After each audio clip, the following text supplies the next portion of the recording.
Good morning, dear students. Today we will continue with our rest of the topic sampling. In today's class, we will continue with our non-probability sampling. I hope you all have understood the previous class, that is probability sampling. In probability sampling, we have every unit or every person in the population has an equal opportunity to be included in the sample. Whereas in non-probability sampling, it is not truly the representative and therefore it is less desirable than the probability sampling. And it is used in case where the researcher is not able to obtain a random sample, or it may be too expensive, or it may not be necessary to generalize to the larger population because we are selecting from whom we want to select. So the basic difference between probability and non-probability is it is not a true representation of the population. Now let us see the types of non-random sampling. The first one is judgment sampling, quota sampling, convenience sampling, and snowball sampling. So let us see the first one, that is judgment sampling. It is also called as purposive sampling. Here the researcher selects the sample based upon his or her own judgment from the population to participate in the study. So if I feel this particular person is fit to be involved in the study or included in the study, I will select based upon my subjective criteria, based upon my criteria. So as a researcher, I will choose the person. So purposely I will select that person according to my criteria whom I want to involve in that study. That is the basic of purposive sampling. If you see the picture here, there are different types of people in this population, but they have selected only these kind of people. So purposely only the black people have been involved in this sample. This is the purposive sampling. And this purposive sampling can obtain representative sample if it is sound, if we use sound judgment, and it can result in saving time and money. So let us see the merits of the purposive sampling. It is simple to adapt, and if applied with skill and care, this method can be of great help in business and investigations or business purposes. Now, purposive sampling is one of the most cost-effective and time-effective sampling methods available. And it may be the only appropriate method available if there are only limited number of primary data sources who can contribute to the study. Primary data sources, that is when we want to collect data from primarily that is the first hand information to be collected. Suppose if you want to collect information from cancer patients, now we have to involve only cancer patients purposely, whichever the group that is available. From them only we can collect the data. So there are limited number, but you have to go with that only. So this is the only appropriate method available for that particular study design. So this is those were the merits. Let us see the demerits. Now, vulnerability to errors in judgment by the researcher, because whatever I feel correct might not be correct in true sense, might not be the real picture in the true population. So there is a low level of reliability and high level of bias in this kind of purposive sampling. Inability to generalize the research findings, because we have selected whomever we need to or we want to. You cannot generalize the findings of that particular research to the whole population. Since it is a subjective method, if the investigator is wrong, the results drawn would also be wrong. These are the demerits of the purposive sampling. Now let us see the next one, that is quota sampling. It is also a type of judgment sampling in a stratified sampling. That is, in a quota sample, the quotas are set up according to the given inertia. But within the quotas, the selection of sample depends upon personalized judgment. So it is a personalized judgment how we select within that quotas. Let us see that. If you see here in this population, we want to select only the male above 50 years. So it's a quota of 50 years, and among these 50, whomever we want to select, we can select. That becomes the quota sampling. Now the general composition of this sample is decided in advance. The only requirement is that the right number of people to fill these quotas, generally done to include the particular segment of population. As in given the example in the picture, I said only the 50-year male population are included. Among those 50 years, we can select whomever we need to select or who we want to select. If you see another example, in a survey of TV viewers, the interviewers may be told to interview 500 people. Among the 500 people, the company has given you the quota as 45% of the interviewed should be housewives, 35% should be students, 15% should be employees, and 5% should be children. Now within these quotas, the interviewer is free to select the people to be interviewed. Now 45% of the housewives, it is the interviewer's choice or the researcher's choice, whomever he wants to include within that 45%. So the population is divided into different strata according to the age, income groups, occupation, depending upon the criteria. Let us see the merits. Now, quota sampling emerges as an attractive choice when you are pressed for time. That means when there is a time limitation, this quota sampling can be of great help. Since primary data collection can be done in shorter time with this method compared to many alternatives. Now, the application of quota sampling can save cost and time. This method is suitable in market surveys, political opinion polls, where stratification is very difficult.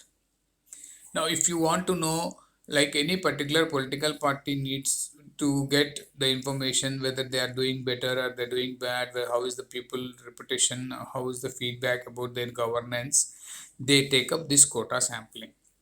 And in this quota sampling, they will choose the people, like this percentage of people should be of this age group, this percentage of people should be this age group, so that depending upon the age groups, how are their policies that are implemented by the government can be analyzed. And if they want to improvise or if they want to modify how are the things are happening and how people are responding to their policies, their governance, they can do this particular survey or a study, and then they get the things. So this quota sampling can be of very much useful in those kind of research designs. Now coming to the demerits. If the grouping is done properly, the data and the results are not reliable. If the grouping is not done properly, that means if you are not doing the grouping properly, whatever the information is collected and whatever the data that is collected is definitely not reliable. And there is a great potential for the researcher bias, and the quality of work may suffer due to the researcher incompetency or lack of experience. And at the same time, sampling error cannot be calculated in this kind of sampling. Now coming to snowball sampling. A subset of purposive sampling is snowball sampling. It is also a type of purposive sampling, but where it's a subset of that, and it is achieved by asking a participant to study someone else who might be willing to participate. I have given a picture here. If you see, we have 3 participants, suppose, and from one participant we are asking, please try to get another participant, whoever you know, who is also using the same thing. For example, if you want to know the drug addicts, where they have certain kind of people around them who was also taking drugs, and we want to get the information. So we will ask this person to bring that person also into the study. So we can include that person also into the study. Like that, I've given an example. Like that, we will get from this person to the next person. Now, suppose if you want to know how this COVID-19 affecting the people in their general practice. So once we give a questionnaire to study to one of the practitioners, and we will ask that practitioner to forward it to another practitioner, whomever he knows or whom he thinks will be willing to participate in that study. So from one person to another person, we are going through that particular participant. So this is a kind of snowball sampling, we call it. Now the merits of the snowball sampling. The ability to recruit hidden populations. As I have given you in the first example, it is not easy to bring people who are drug addicts who are not easily available. But if you get the faith of the people, the person who participated in your study, he can definitely get the other people also. The hidden population can be involved in this kind of study. Now, the possibility to collect primary data in a cost-effective manner. Studies with snowball sampling can be completed in short duration of time, and very little planning is required to start primary data collection process. Now the demerits. It is not possible to determine the sampling error and make statistical inferences from the sample to the population due to the absence of random selection of samples. So remember one thing, none of this sampling of non-probability types is difficult to apply the inference to the whole population because we are not selecting based on the random selection. Now the respondents may be hesitant to participate or may provide their names of their peers, and sometimes ethical concerns also will make it difficult. It is not necessary that every other drug addict should be willing to participate in that, and maybe even this person might not give you the names also. Depends upon that. So it can be difficult in such situations. Let us see the next one, that is convenience sampling. Now it is a matter of taking what we can get conveniently. If this is convenient to me, I will involve that. If that is convenient to me, I will involve that. It is not randomly obtained. Volunteers will be the part of the sample. And this sampling method involves getting participants wherever you can find and whoever is convenient. So it is based upon the convenience of the researcher and willingness of the participant, and definitely whoever is volunteering to be part of the study. So it is definitely not based on random selection of the population. In convenience sampling, no inclusion criteria is identified prior to the selection of the subjects. All the subjects are involved to participate, and the group is chosen based because it happens to be convenient and may represent the population. For example, one classroom within a school is selected because the teacher had given the permission for those class students to participate in the study. Other class students might not be participating because other class teachers had not given the permission to be involved in that study. Advantages: simplicity of the sampling and the ease of research. Helpful for pilot studies and for hypothesis generation.